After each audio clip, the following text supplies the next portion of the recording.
Hello and welcome to English class. Today we are going to learn the fourth poem from the book Flamingo. The name of the poem is A Thing of Beauty and it is written by John Keats. Coming to the author, so John Keats was born on 31st of October 1795 and he was an English romantic poet.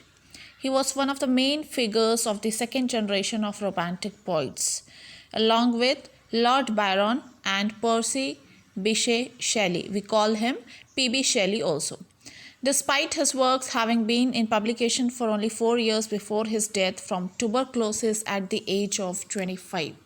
You can see the picture of John Keats. So he has written this poem, A Thing of Beauty. Now coming to the theme of the poem. So in this poem, the poet says that a thing of beauty is a joy forever, a joy even in the midst of disease, sufferings and disappointments of life. The object of beauty makes a lasting impression on us and gives us joy even when they are not present before our eyes.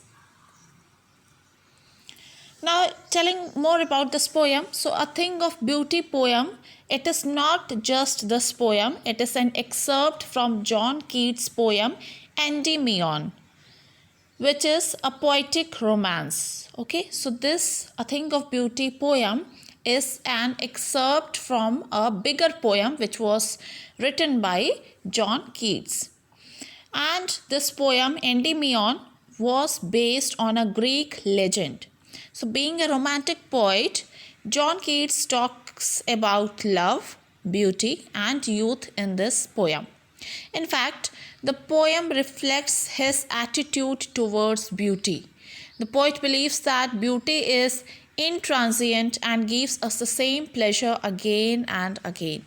It provides us with eternal joy and never fades away. Beauty always plays a very important role in our lives and helps us to remain happy and joyful in this sad, mundane world. Now talking about the form of the poem. So A Thing of Beauty belongs to the romantic genre. The poem is written in rhyming couplets and the rhyme scheme is AABB. You'll have to remember this. The rhyming scheme of this poem is AABB. Now talking about the source of the poem. So A Thing of Beauty is an excerpt from the poem from the John Keats poem Endymion, a poetic romance, which was first published in 1818. It begins with the line, "A thing of beauty is a joy forever." Endymion is written in rhyming couplets, also known as heroic couplets. So the theme of the poem is love, beauty and youth, and it reflects the poet's attitude towards beauty. Now coming to the summary of the poem. So according to the poet John Keats, a thing of beauty is a source of constant joy. Its beauty goes on increasing. It never fades away. That is, it never passes into nothingness. So a beautiful thing is as comforting as a bower, which is a peaceful and pleasant place in the shade of a tree, providing shelter and protection from the hot rays of the sun, giving us sound sleep, full of pleasant dreams, health and peaceful breathing. As a result of this, every morning we are waving a flowery wreath to bind us to the beauties of the earth despite our feelings of sadness and depression. We all possess negative attributes of hatred and disappointment. We suffer from a lack of noble qualities and follow unhealthy, evil ways. In spite of all this, a beautiful thing helps us to remove the cover of gloom or darkness from our lives. It makes us love life despite the things that make us sad and dampen our spirits. Here are a number of beautiful things that have the power to uplift our spirits, like the sun, the moon, and old and young trees. The trees sprout and spread their branches to provide shelter within their green covering. for the simple sheep.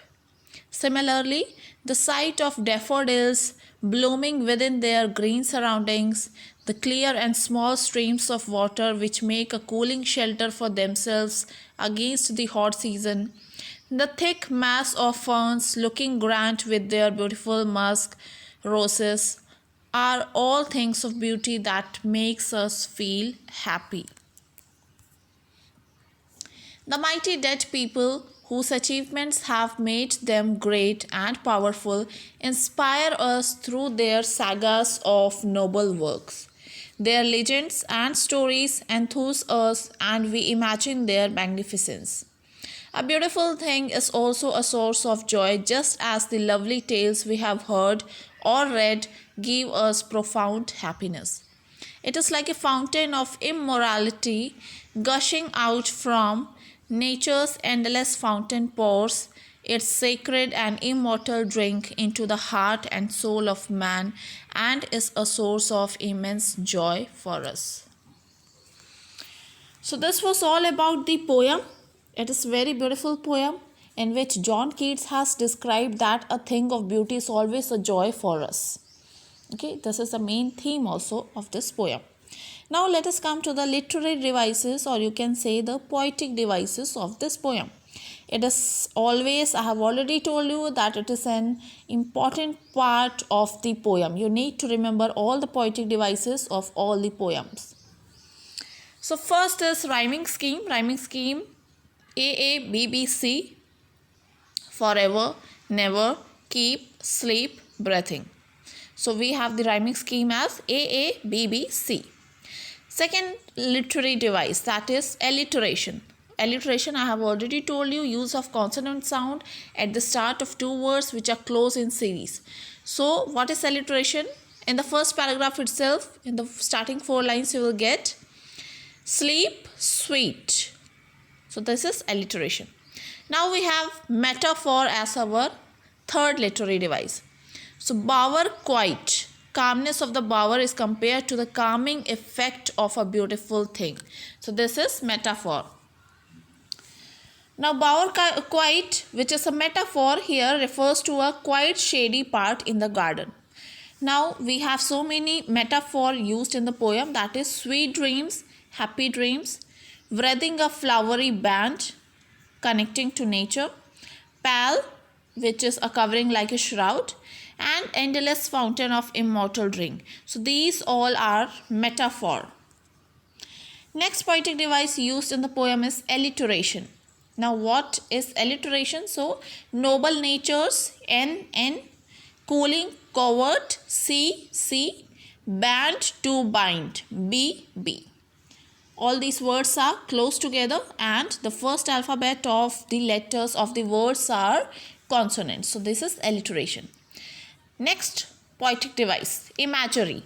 So imagery, flowery bands, has been whatever the poet imagines in the poem is imagery. So flowery bands, shady boon, clear rills, daffodils in green world, grandeur of dooms, cooling covert, endless fountain of eternal drink. So these all are the imagination part of the poet. So this all will come in imagery.